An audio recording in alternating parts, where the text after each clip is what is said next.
Dads playing games, both dads with a deck, one thrashing rails as the other feels like heck. A new Pokemon game has folks chasing Pikachu.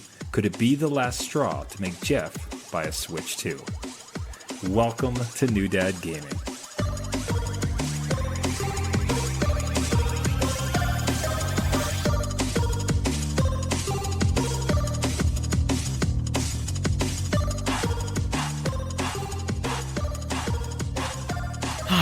Adult beverages are poured. The kids are asleep. Welcome to New Dad Gaming. It's a show about fatherhood, gaming, and new fathers figuring out their gaming lives. My name is Trevor, and I have a 10-year-old and an 8-year-old. And I'm Jeff. I have no kids asleep because they're on March break, but they're 15 and 12 and a half. Will we have we have not had an interruption. A kid interruption for like 5+ years, I think, at this point. Been good. And I'm in the danger zone. I can see both doors when my kids are asleep. It's like any minute. Like this could be it, man. This could be it. I'm on the main floor today, so usually I'm like hidden away in the basement at the end of the house. This is main level. This is anything can happen. we're being fast and loose here. This is going to be fantastic. But each week on this show, we try to show you that just because you became a dad does not mean it's game over. Jeff, I am so glad you're alive. Thank you. It's like the absolute edge of death from everything that I've understood. So the entire house was taken by a recent plague? Like, what are we looking at? Yeah, the kids just decided to bring home, general illness. So that made its rounds. And, of course, it doesn't hit everybody at once. It hits one kid and then kind of dominoes from there. So I got it for the last few days and unfortunately had to delay this show where I'm back. But my wife is upstairs with it and my other kid is coming off the remnants of it. So I am surviving. Thank you for the wellness check. Oh, that was fantastic. But I mean, what a perfect time to have the Steam Deck. Yes. I mean, so again, like, I'm so overjoyed by the number of times like you've come on and said, hey, here's this situation I'm on, and here's how the Steam Deck is helping a game and dad get through. Like, so what was it like? How was it your savior this week? So again, much like you said, I will sing the praises of Steam Deck, not only because you can play whatever PC game that you have in your, like, on your couch, where I am on the couch under blankets trying to hydrate. I don't really want to move. I'm just sick. I don't want to touch things, and I isolate, right? So the Steam Deck very much allows me to just do whatever I want with the Steam library, right? Have some fun, play some games for however long I want. But also I can stream into the PS5, which I have found as just a super bonus to this. Like, I love the idea of even PlayStation's accessory of the PS Portal, but I always found that the Steam Deck works just fine to mirror the PlayStation 5. So I have been wandering through the forests in Kingdom Come Deliverance while I'm sick on the couch, not getting any sunlight, not getting any fresh air, but experiencing that virtually. So can't be outside, but I'll just go into this kingdom, get to go around the forest, get to experience all of the animals, all the adventures while I can't do it. Yeah. That's absolutely fabulous. So I don't know, have you ever bought a system that, and the problem is there's going to be a bit of recency bias. We have to admit that. But have you ever purchased and enjoyed a system that just fit into your life this beautifully? Not really. Like, I think any other system I've kind of experienced, like, again, the PS2 was a big one just with the DVD player. I'm trying to think back to, what kind of gave me all these bonuses to my life phase, right? And I will say the Steam Deck is, like, probably the top one. Again, I use it all the time. And I don't dock it, so it has the ability to dock. I just always use handheld, and I think that's just the phase of life I am in, is I want something portable that I can tweak to even just the battery consumption, right? So if there's a game that's pretty intense, I can tweak it so it can come down a little bit. I can get an extra hour out of it. And it's easy enough to maneuver. It's not too big. It doesn't have a hefty power, pack with it. But I can't think of anything else that's really hit. Like maybe the Game Boy at one point because it was so like different. Yeah, for me, I think it'd probably be the SP. This is because again, like the clamshell. Like I just had that. You at love the time it. I was all about it. Any listeners to the show know that SP is just my jam. But something about the clamshell, it fit into the backpack. I was taking a lot of buses at that like very specific moment. Yes. So it just was absolutely perfect. I adored that unit. I would be curious. So like right now, I'm telling you, as far as this entire trip, for new listeners of the show, family and I are spending the winter away from Canada down in Colombia. I don't know that a week goes by that I don't think to myself, the Steam Deck would be pretty perfect right about now. Just saying, like I tried to sell it on you. You were there. You were close. But yeah, I agree with you. I think even when I think of the PSP, I think the PSP was highly ignored, not only by Sony but just general public. I think it was ahead of its time for a little bit because that's all this is just a really nice screen, a nice system that just works. You can tweak it if you want. The PSP was locked down a little bit, and those mini discs were horrible.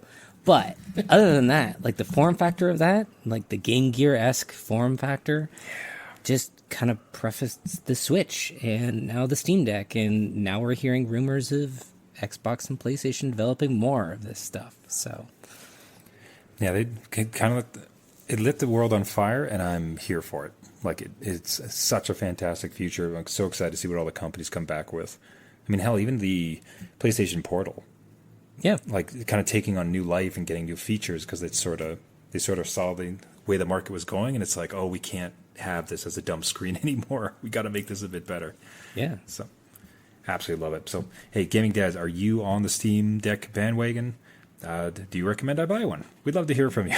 We'd love to put together an argument for it. Reach out to us at New Dad Gaming, newdadgaming.com. Now, that might not be the only mobile game situation you have, because it seems as though the latest hotness, that is Pokemon Pokopia, which I am only tangentially understanding what it is. Like, it kind of, to me, looked like... What's the cozy sim with the violent raccoon? Or the mob boss? The mob boss raccoon. Animal Crossing. I get you. Yeah, you owe them bells. You got to pay up. Yeah. Yeah. Sorry, because it basically looked like if Animal Crossing and Pokemon got together. That's kind of the gist that I have. Yeah. So like if you would, like, so what is it? And why is it that like your whole family is desiring to get into it, so you're trying to get on the Switch 2 bandwagon, or like what's the situation you're seeing here? Honestly, this game, I don't know what it is. Maybe it's just like crystallized joy, because I'm not the biggest Pokemon fan, but this thing just looks like, again, it's kind of a Pokemon cross with Minecraft, right? So it brings you into this environment. You have to find all the Pokemon. All the humans, I guess, are dead. It's a very doomsday scenario. So you have to go around, and you've assumed, I guess, as Ditto, your master, right? So you're the only human, quote unquote human, and you have to go around and find all the other Pokemon and but hold on, like that is dark as hell, right? Yeah, like, just like, yeah, to be it clear, is. Like this is like. All right, that's a hell of a wild turn, but okay, sorry, keep going. But yeah, that's probably not where the joy comes in, is the post-apocalyptic land that this game thrusts you in. But it's the Minecraft aspect of it, so everything's destructible, buildable. You go around, you get objects, you decorate, you make little homes for your Pokemon, you give them the biomes that they need. They have little, you can understand them because you yourself are a Pokemon, so they don't just speak their names, they're speaking sentences, which are hilarious. Just some of the personalities they give these little Pokemon running around. So I saw this, I was blown away. I was like, oh my god, this game is huge. It's massive. I really hope it goes to Switch 1. Of course it's not, because they realize this, this regardless of tech. Yeah, it's going to be a system seller. Like, let's just keep it here. So I was all for it. I got my youngest in on it, and my youngest is all like Pokemon crazy, so they're ready to go. And I'm going around trying to convince the family, as well as our listeners and the followers on social, that this is the thing to get, right? Like, well, I should totally invest in this system. Like everybody who has Switch 2s, you love it, right? It's the best thing ever. Like, it saved your marriage, and like your kids are now straight A students. Like everything. It's great. It gives you the joy every day, like, right? Like, I should get this for me, right? And my kids. My kids. Yeah, no, totally, and the kids. Which, again, I was very much the portableness of Steam Deck and Switch 2. I'm like, oh, okay, this could work. But then I was also worried, like, if I do get it, like, let's say, Trevor, I go out and I buy this thing, and I buy Pokopia, and I have that all ready to go, but my youngest wants to play it, like, and will play it to the death of it. Little did I find out is that you can use your old Switch 1 to fire Switch 2 games too. I'm like, wait, Pardon? you can have like a double, you can have like a clone system to Like, play. does it, as in a little bit like your Steam Deck where you're streaming the PS5? Are you saying that like a Switch 1 can receive a stream from a Switch 2? It works like I guess their GameShare mechanic. I think that's how I understand it. Feel free, anybody in the chat, to correct me. But it can share the game to the Switch 1 so that the Switch 2 is powering it and the Switch 1 does whatever. I guess it's just mirroring the screen. But you can play co-op games that way. So one person can join you in your game on the Switch 2 from their Switch 1. I don't know if you could just have your Switch 1 by your bed and all of a sudden boot up Switch 2, because that would be cool. And again, is just a pro column for something I would look at. But as far as I understand it, that's pretty cool. And I did not, maybe that was widely known. I did not know about that, but I think that should be advertised more, because that is really cool for families, right? Gaming dads and people that may want to do co-op stuff. Okay, so I did one of our favorite parts of the show, Trevor Googles something. Yay! And the question was, can you share Pokemon Pokopia from Switch 2 to Switch 1? And I just put in the word mirror because I kind of wanted to capture that space of like how it works. And straight up it says, yes, you can share Pokemon Pokopia from Switch 2 to a Switch 1, but it's limited to local co-op, spectator mode. Okay. The Switch 2 owner acts as a host, sharing the game to Switch 1 console using the GameShare app, allowing the Switch 1 user to explore in a restricted way. Interesting. Yes, I'm still a little confused. So it seems like there's potential there? Yeah. So it's not exactly as... Yeah, like I wouldn't want to be like a ghost that wanders through the world, but if there's like multiplayer games that you could participate in, that's cool. So for the listener's sake, we are streaming a video here. It is a person with lovely looking hands using a Switch 2. Okay, so now he has picked up his Switch, his original Switch. We're discovering this all together, guys. This is like this is late breaking news. Okay, so join GameShare. On the Switch 1, Pokopia has shown up. He has hit join GameShare. Okay, hold on. Okay, the individual is on a Switch 1. His Switch 2 is in the background, having accepted it, and he is walking around. See, that's cool. That's cool. That is pretty dope. So I think I'm trying to look back at the original Switch 2, and what I'm curious, as best that I can tell, when he first started, there seemed to be 2 people. Yeah, well, there's another person there on screen. I don't know if the Switch 2 has to be kind of like dead in the water. So it kind of seems like it's that co-op. So that's not bad. Like that's all right. This is part of the reason I don't do these shows this often, because we sell each other on hardware that will. Because what else can you stream? You could basically all of the joy, Jeff, that you have in streaming your PlayStation to your Steam Deck. You can now have streaming your new Switch 2 to your old Switch 1. How fabulous! Like win, win, win. Win, win, win. Yeah, exactly that. It's win, win, win. I'm just telling you. Yeah, totally. Bring you and your kids back together. It's going to be fantastic. Yeah. No, it works. No. So I didn't know. So jokes aside, do you think this would take over your house? As best that I've seen, like people are really going hog wild for this. Almost akin to. Although you tell me if you think it's accurate comparison to the raccoon extortion game. I keep forgetting the name, and that's the Animal Crossing. Yeah, no, I get you. Thank you. Animal Crossing came out. It took over the world. That was a wild time. Do you think this has that kind of legs, or is it just going to be pretty big? I think it absolutely has the legs. Maybe not in the same way, because Animal Crossing, that was right at the start of COVID, and people just wanted something to tide them over, so they were in like a vacuum, right?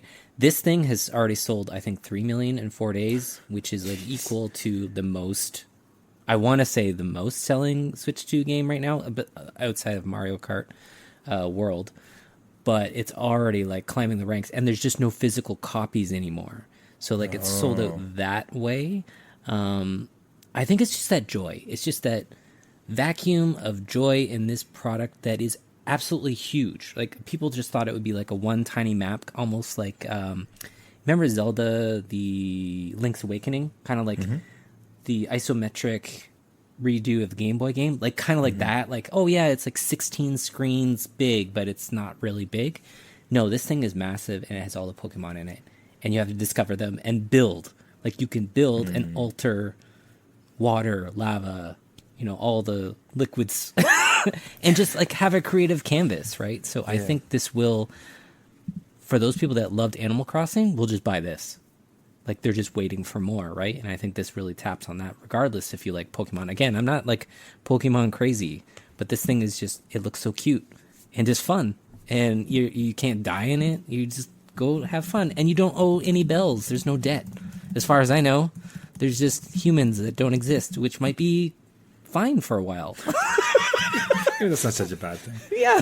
We almost have to check in. I think it's going to be really curious to see this, like, week over week around, like, next week, is it, like, still big? And then in a month from now, is it still big? Like, where does this go exactly?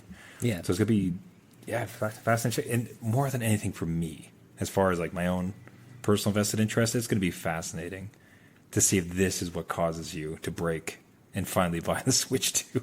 I'm surprised your kids aren't on you about this. Like, do they know about this? I don't think they know it exists. Okay. All right, well, hopefully that holds out. If they get some sort of random, like, YouTube ad, like, having, now that all the devices in my house, I've heard me say it, like, we'll see what's up. So, yeah, let me know. You might be the first to crack. I don't know. And then you'll tell me. You'd be like, listen, you should get it. So, Gaming Dads, do you want to push Jeff over the edge, get him to buy a Switch 2? Are you in Pokemon Pokopia, or your kids? How are they enjoying it? Let us know at New Dad Gaming, newdadgaming.com.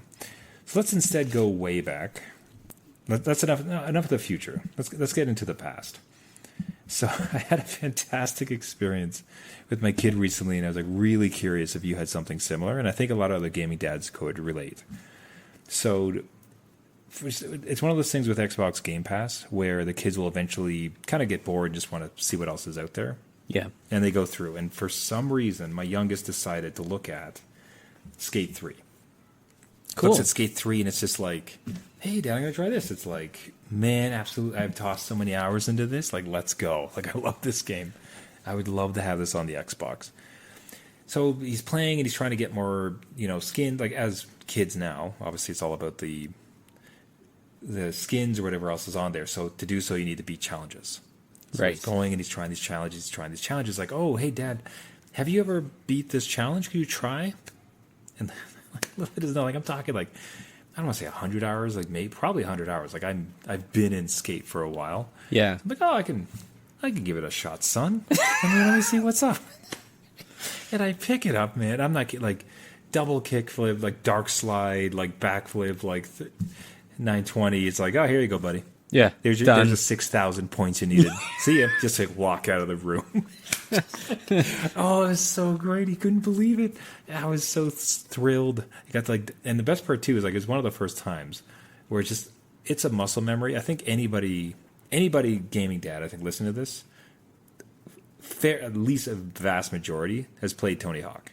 Yes. And if you ever pick up Tony Hawk again, your thumbs know what's up.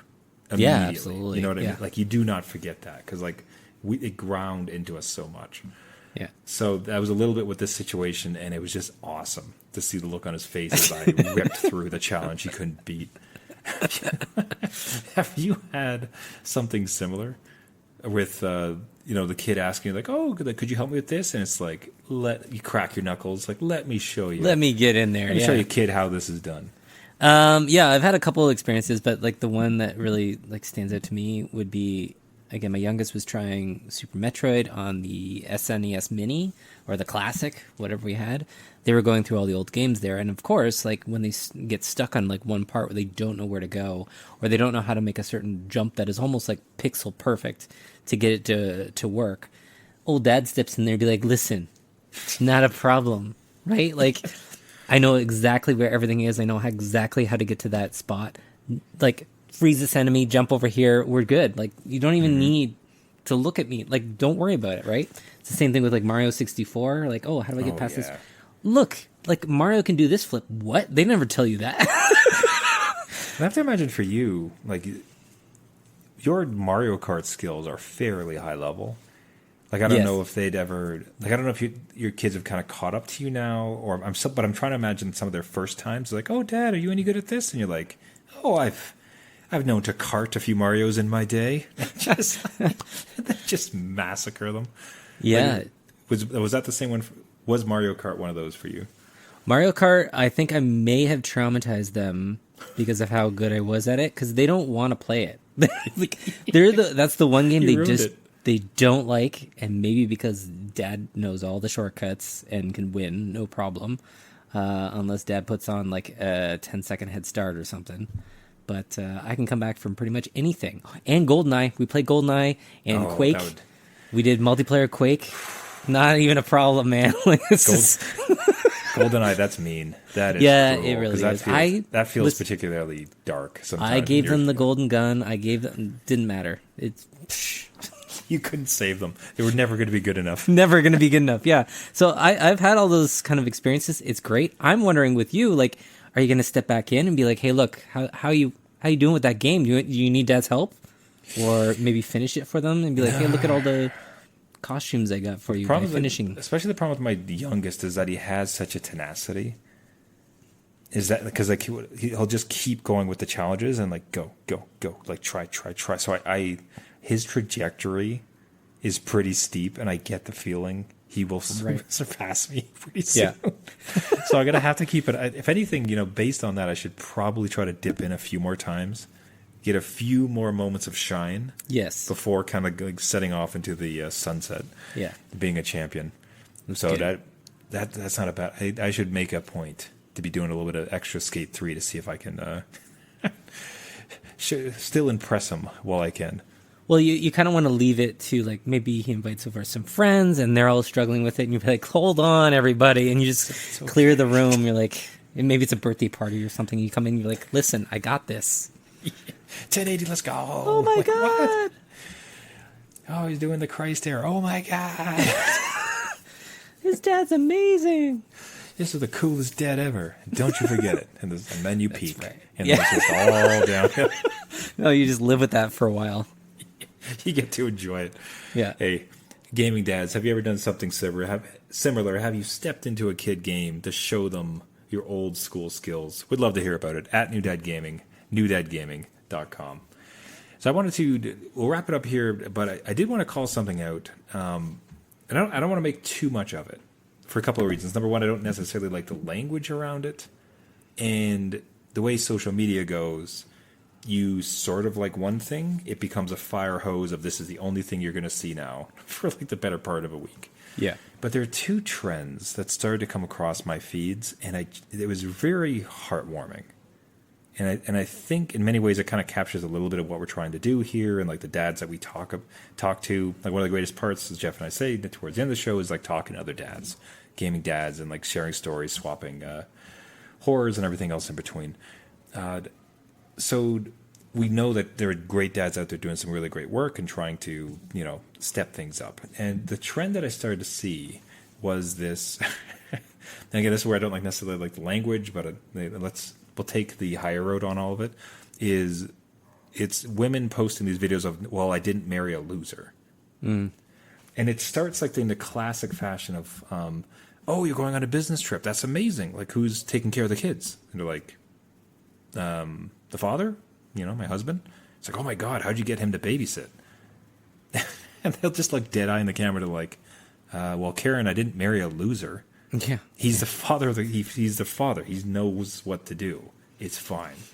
And there's so many like permutations of it. Like it's like, hey, we're going out to brunch with my friends. Like, oh wow, how did you possibly get rid of the kids? It's like the dad took care of them. Oh, how'd you manage that? He's not a loser. It's like, of course he could take care of them. And it's that there's just something about that turn. Here it is. Like we grew up on, Al Bundy and Derek Winslow. I'm trying to think of like other dads, but like the dads were just like King of Queens. Like the dads are just utter buffoons.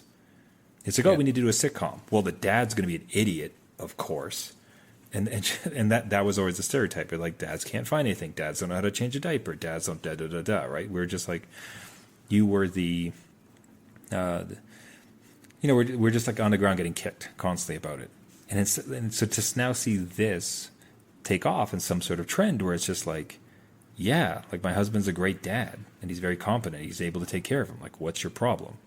Yeah. It's like it's that, of course. It's like he's the dad. He knows what to do, of course. Which just means that there's this baseline of dads have sort of arrived. It's just this new wave of dads are just present, competent.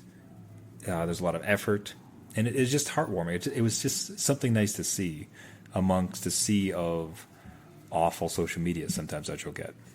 Yeah, I'm glad that we've kind of, I pride ourselves on, being part of that generation that's flipping it, right? Because I don't know about your like personal upbringing, but like my dad was like, he would work all the way until like my bedtime. So like I would barely see him, and that's his life was work, and that's what he thought he'd have to do is provide for the family, right? Because that's what he was doing. And like he would sometimes participate in things on the weekend and whatever, but he would absolutely be that part. Like, oh, is he taking care of, is he babysitting the kids? Like, no, those are his kids, right? So I'm glad we've learned from kind of that mistake, I guess, and actually like stepped up to the plate and become partners in the relationship versus just like, oh, all the family kind of soft stuff is over to you and I do the job and money and blah, blah, blah, right? Like, I'm glad that it's different and that we're learning and that people are, getting better, especially dads. We're there. Yeah, it's cool. So. That's it. And it's just like what Jeff and I can attest to is like the dads we talk to in this show, like when they write in or we're talking on our various like channels, especially with like email, like you just get this awesome sense. It's like, oh, like I love when my kid does this, and I take him to sports, and then we built this like pinball machine together, and then we played this game, and it's like, yeah, man, like go dads go. This is awesome. Being present. So great.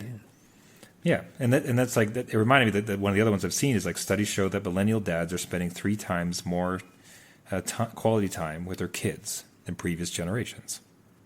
So I can attest to it. I got sick because I spend so much time. Like just from proximity. Some may say you spent too much time. Yeah. to the point of causing yourself terrible illness. Yeah, but I think that's a good sign. I think things are going in the right direction. So just one of the. Sometimes the world could be a bit dark, and hey, like there's a little bit of good news. I think dads out there are doing an awesome job, and like I said, with our audience, we know you guys are right along board with us. So happy to have you. Happy that you're doing a great job, and happy you listened to the end of the show because we are going to wrap it up here for the week. Everybody, thank you so much for listening. This has been New Dad Gaming. If you like the show, you can find us on all the major podcasting networks. Find us on Google, Caster, Spotify, iTunes, anywhere where you get your podcast. Just search for New Dad Gaming. If you do find us there, what really helps with the show, and Jeff and I would be eternally grateful, is if you can share it with another gaming dad. If you can post it out to social, if you can subscribe to the show, if you can leave a rating, if you can leave a comment. Any of those things, totally free, and just really helps out the show as Jeff and I try to have a banner year. We've had him and I are incredibly humbled with the amount of growth we've had in the last little while, and just excited to have some more gaming dads join the fold. So reach out to us. So do that on the podcast networks, and otherwise reach out to us on our channels at New Dad Gaming and through our website, newdadgaming.com. Would love to hear your stories, and even happy to put one on the air here if something you're willing to share. Everybody, thank you so much once again for listening. This has been New Dad Gaming. And until next time, my name is Trevor, and I have a 10-year-old and an 8-year-old. And I'm Jeff. I have a 15-year-old, a 12-and-a-half-year-old, and no Switch 2 yet, but we'll see what happens. It's so close. It's just it's like peeking around the corner. Like I just half imagine it to like show up like behind the cushions. And just, like, hey, wait a minute. Hey, buddy. Hey, your birthday's coming up. Like, no, nowhere close, but like, yeah, it's within a year. Sure, it counts. That's right. Remember, everybody, just because you became a dad does not mean it's game over.